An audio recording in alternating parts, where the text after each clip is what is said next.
Natural wonders and scenic spots. The Ifugao Rice Terraces in Banawe, northern Luzon, is considered as the eighth wonder of the world, built more than 2,000 years ago. It extends it measured from end to 14,000 miles, 10,000 miles.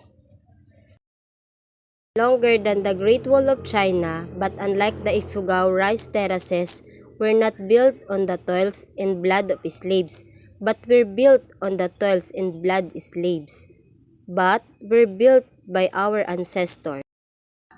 The Mayun volcano in Albay province is famous for its almost perfect cone.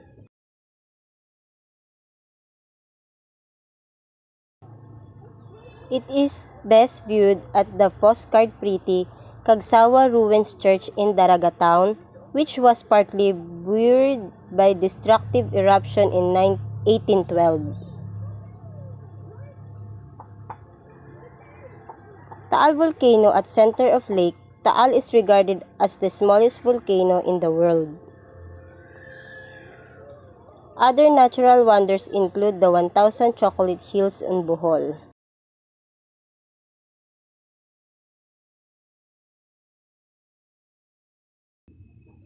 The majestic Chocolate Hills is one of the Philippines' most popular tourist attractions and is top destination for Bohol tours. It got its name from strange yet unique formation and rich vegetation.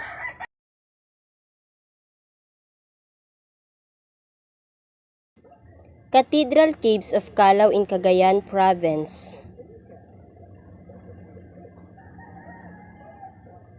Which has seven chambers. This cave is famous for the natural cathedral formed inside the cave. This cathedral-like chamber is now transformed to a chapel by the local people.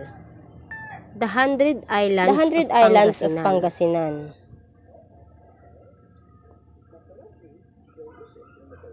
The 100 Island National Park, Alaminos, Pangasinan, also known as Kapulupuluan or Taytay Bakes, boasts 124 islands at low tide and 123 islands at high tide that are scattered along the Lingayen. Underground River in Palawan. Underground River in Palawan.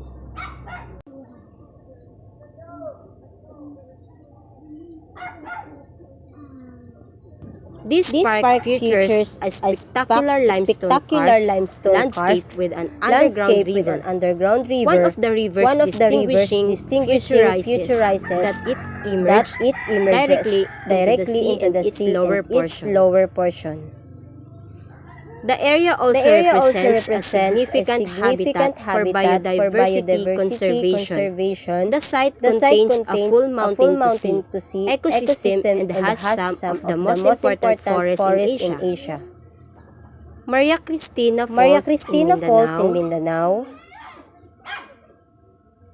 The Maria Cristina Falls is the second highest waterfall in the Philippines, as is found in the suburbs of Iligan City on Mindanao Island. It is the star landmark of the host city. Which is part of the reason why it's known as the city of majestic waterfalls. There are over 20 waterfalls in the area, but the Maria Cristina Falls is the grandest. Pagsanhan Falls in Laguna. Laguna is very known for its hot spring resorts, lakes, century-old churches, and waterfalls. One famous waterfall here is the Pagsanhan Falls, which is also known as Cavite. Mount Banahaw, Quezon and Laguna. Mount Banahaw is the grandest of the southern Tagalog mountains, towering high over the provinces of Laguna and Quezon. Its significance in religion and folklore makes it not only a physical.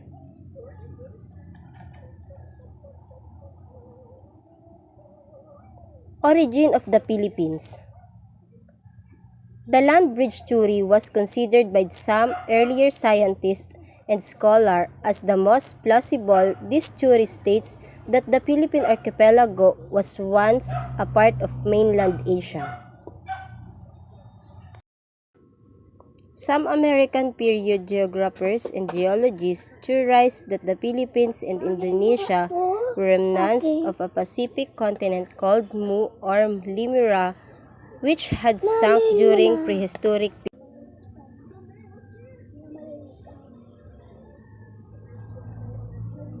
Post-war geologists, notably Dr. Brayley Willis and Dr. Fritz Juvus, however, maintain that the Philippines is volcanic in origin.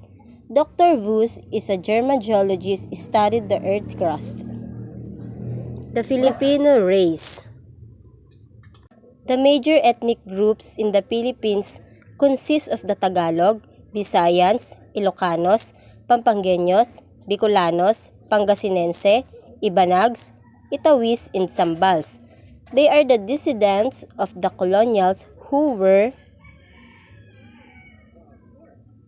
subjugated by both Spain and US and are now Christians and more westernized than other ethnic Filipino minority groups.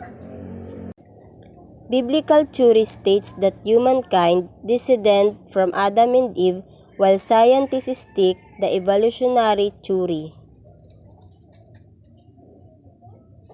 Filipino myth and folklore state that the first Filipino males was malakas and maganda, was his mate who both emerged from the splitting of a bamboo. Migration theory. Dr. H. O. Bayer's migration theory arranged the pipeline of the Philippines with the coming of the Dawn Man, the prehistoric cousin of the Java man and Peking man of 250,000 years ago.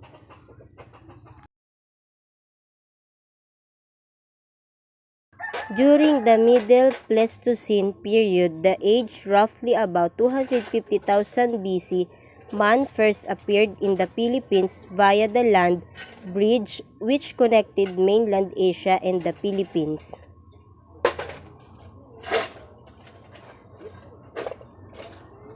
The Dawn Man might have reached the Philippines while hunting rhinoceros, wild boars, elephants, and other prehistoric animals.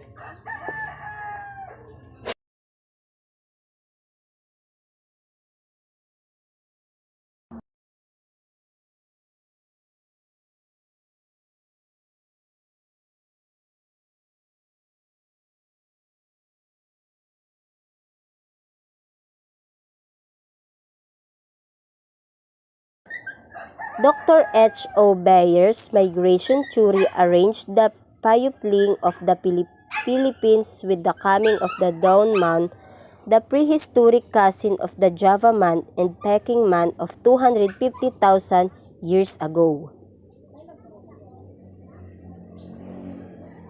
During the Middle Pleistocene period, the age roughly about 250,000 BC, man first appeared in the Philippines via the land bridge which connected mainland Asia and the Philippines. The Dawn Man might have reached the Philippines while hunting rhinoceros, wild boars, elephants, and other prehistoric animals.